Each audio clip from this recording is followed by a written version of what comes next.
One is building the product, which is hard and it's multivariate. That can include design, that can include development, that can include manufacturing, logistics, procurement. It could even be designing and operating a service. It has many, many definitions, but in every industry, there is a definition of the builder.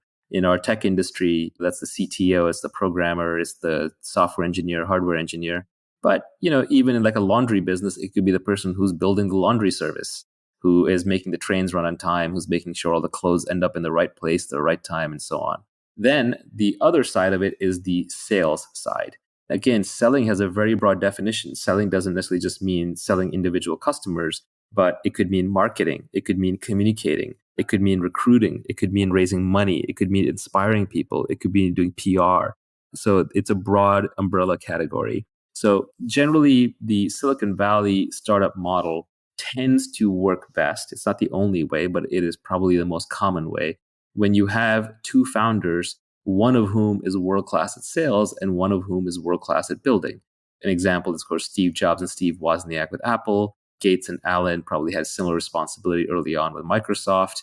Larry and Sergey, probably broke down along those lines, although it's a little different there because that was a very technical product delivered to end users through a simple interface. But generally, you will see this pattern repeated over and over. There's a builder and there's a seller. There's a CEO and CTO combo. And venture and technology investors are almost trained to look for this combo whenever possible. It's the magic combination.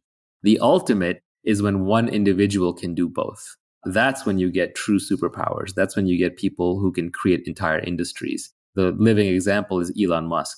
He may not necessarily be building the rockets himself, but he understands enough that he actually makes technical contributions. He understands the technology well enough that no one's going to snow him on it. And he's not running around making claims that he doesn't think he can eventually deliver. He may be optimistic in the timelines, but he thinks it's within reasonableness of delivery. Even Steve Jobs developed enough product skills and was involved enough in the product that he also operated in both of these domains.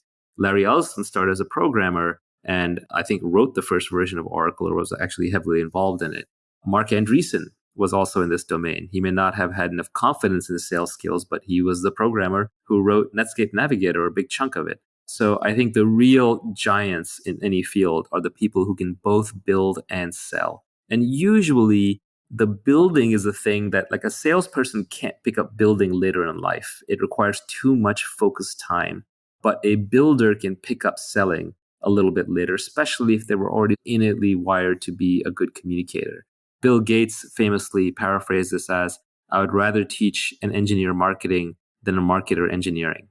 If you're at the intersection of these two, don't despair because you're not going to be the best technologist and you're not going to be the best salesperson. But in a weird way, that combination, back to the Scott Adams skill stack, that combination of two is unstoppable. Long-term, people who understand the underlying product and how to build it and can sell it, these are catnip to investors. These people can break down walls if they have enough energy and they can get almost anything done.